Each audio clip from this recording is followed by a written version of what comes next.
head over to losingmymind.com to check out our latest song, Genocide. Support our work. Now, onto the show. Ladies and gentlemen, last night, Republicans won. And then I wake up in the morning and all the conservatives are angry. They're saying that this was an unlosable election and we did so poorly. And I'm seeing all these leftist personalities cheering and screaming like, oh, no red wave. And I'm just like, I don't understand. The Republicans won. Like, they won. They won. And there's likely more winning coming. I get it. Republicans wanted a bloodbath. But instead, they got a victory. So now, this is great. Biden says he won't change anything after a successful night for Dems.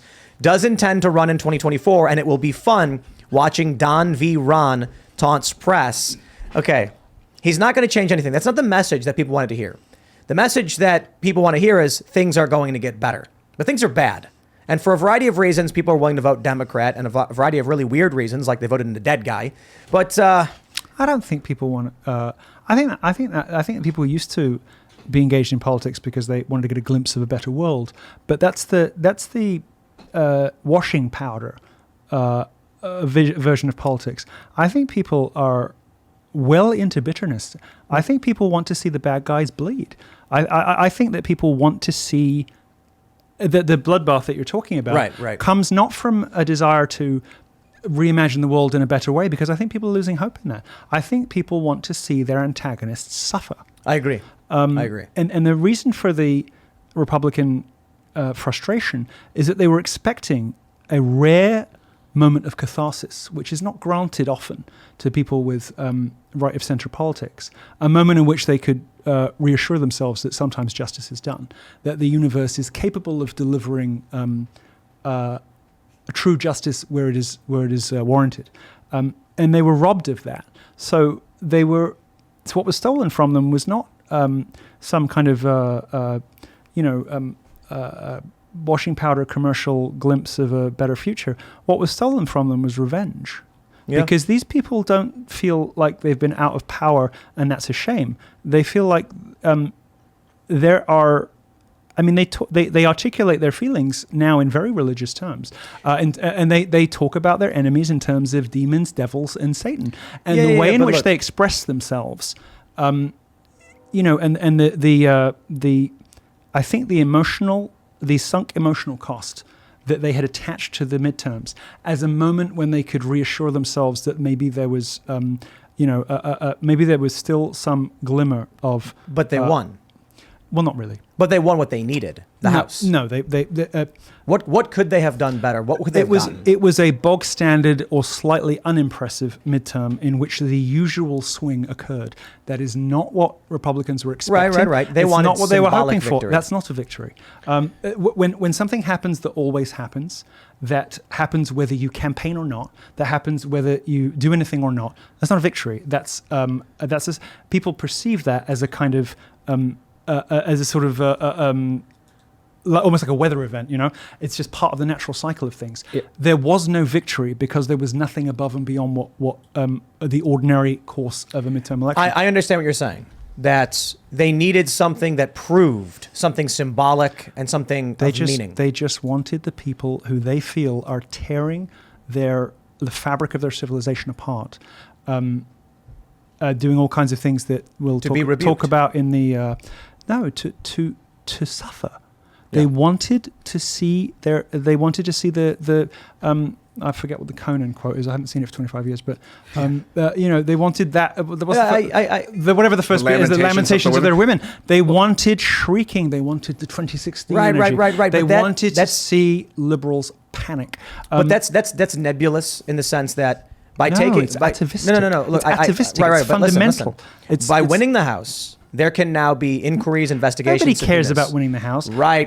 So listen. Nobody cares about winning the House. The entire Republican base is now at peace with the fact that elections are theater. Retribution, for them to feel the satisfaction, is simply their choice. They got what they could get. Now, I suppose they wanted to see a tremendous landslide victory. They didn't get what they could get. Which wouldn't have changed anything procedurally. It would have felt good. No. Well, I would just say they didn't get what they could get. They rightly intuit that they were robbed of this victory by people who should have had their backs. But what's the victory? What does victory look like? they wanted to see their enemies humiliated. Right. And they didn't. And the only reason they're not being humiliated is because Republicans are acting like they lost. No. What happened in this election was not only were the leaders in the Republican Party removing spending from some of the most inspirational and popular candidates, which itself is a form of demoralization, and sabotaging some of the candidates that had the most promise for upsets, those little things that give you a burst of joy, in an otherwise, it would have been nice if he'd won, but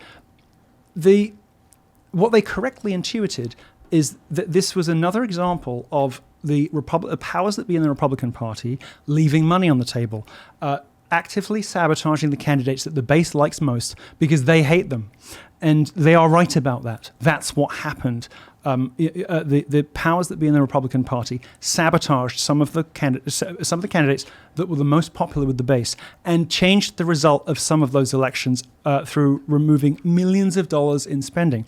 So the Republicans are acting out not because they're babies who are choosing to be losers.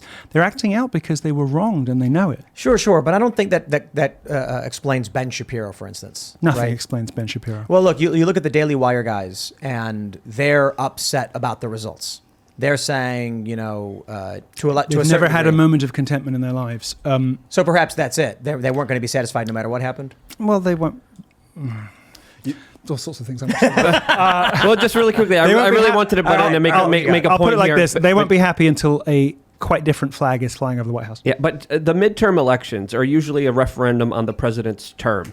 I think there's a reason why Biden is coming out right now and saying, I'm going to keep doing what I usually do. But they historically politically are. And if we look at previous midterms, like in 2010 and 2014, the Republicans overwhelmingly won by huge numbers. They didn't do that this time. The Senate, again, is still undecided. And these results don't match how people feel about Biden. They don't. Now, there are candidates that are weird special cases, like Fetterman, who has inspired sympathy. And he's just, I can't help but sort of like the guy. It just brings out, kind of a warm feeling. I just kind of want to see him succeed because I see him struggling. And I see a Fetterman-Biden ticket. Normal response to seeing somebody struggling is to want to help them. Like I watched that debate and I wanted to vote for the guy. What people are seeing is results that are out of step with how they know people feel about this presidency. And the reason those results are out of step is the Republican leadership. Do you think who didn't just sit by and say, let's just let what happens happen. They actively sabotaged the chances of some of the most popular, populist, nationalist, Trump-adjacent characters. It is, voters are a little bit better informed and a little bit more intelligent, I think, than the Washington people give them credit for. They have correctly intuited betrayal. They are not upset because the results were, they didn't get enough seats. They are justly incensed and indignant because they know that they have been betrayed by the people they pay to have their backs. Do you think that the Republican Party should split in half or split apart? I think the country should split in half. I'm very much in favor of a national divorce. The Republican Party is an entity that survives despite failing to understand how to talk like human beings, how to talk to human beings, and how to reflect the concerns of the voters who, out of the indefatigability of the human spirit, keep hoping for the best and voting for them anyway. The party is not fit for purpose, and if it doesn't reinvent itself in Trump's image, it doesn't deserve to live. Trump or Ron DeSantis? That's going to be the big debate here as well. I don't think anybody is seriously in favor of DeSantis unless they're paid to be. I strongly disagree with you on that, but that's going to be a topic we're going to be discussing here in a little bit. If you're on Meghan McCain's side, you're on the wrong side. I don't think I'm on Meghan McCain's side at all. But more importantly here, there is something to say about this performance in the face of economic inflation, lockdowns, crime waves, which seems like it wasn't really affecting the election results. There's also the fact that a lot of Trump-endorsed candidates didn't win. Trump's attacking some of them right now, and the ones that he did, Trumpian candidates, and then the ones he attacked won. There are some examples of that. The problem here, I felt a bit icky seeing Trump whine about the consultants. It didn't seem like a kind of alpha dog daddy thing that we're used to from Trump. Seemed a little bit pathetic. And my hope is that he will announce soon and get his mojo back, because at the same time as he's taking these very light touch, teasing pot shots at DeSantis, who has zero chance of succeeding. Look, DeSantis is almost as popular as Trump in some bits of Florida, but don't ask them to choose, because he is gone the second they have to choose between him and Trump. Don't get it twisted, okay? He has no chance. It is not happening. But you think even in Miami and Tampa, Trump wasn't able to flip those districts? You're out of your mind if you think that somebody with the charisma of a potted cactus can go up against Donald Trump and not end as just another casualty on the list. You're out of your mind. And looking at the rogues gallery of people who are being paid to support DeSantis, I think unless you can provide a compelling case, which to date I have not heard, you are being charmingly naive in falling in line with the worst people. I can give a very compelling case for people in this country. The worst people in this country who want more than anything for the will of the people to be subverted.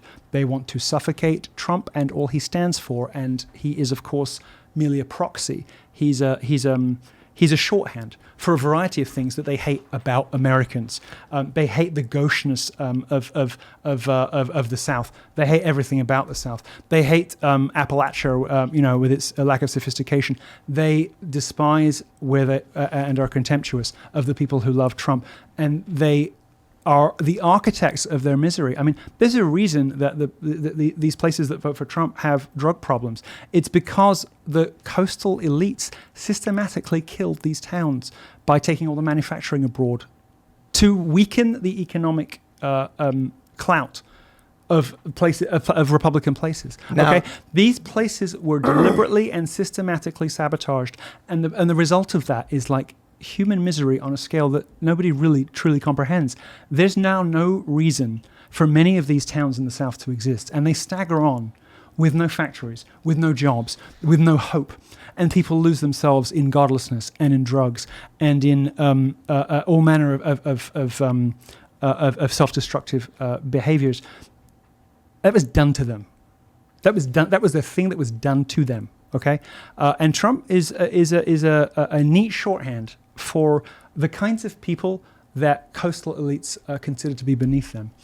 And the DeSantis project is about ensuring that Trump was a temporary, unfortunate blip, never to be repeated, because they think they have the right to determine that. They think they have the right to dictate that. Thanks for watching this clip from the Timcast IRL podcast. Hang out with us live Monday through Friday at 8 p.m. and become a member over at timcast.com for uncensored, members-only shows exclusive. Thanks for hanging out, and we'll see you all next time.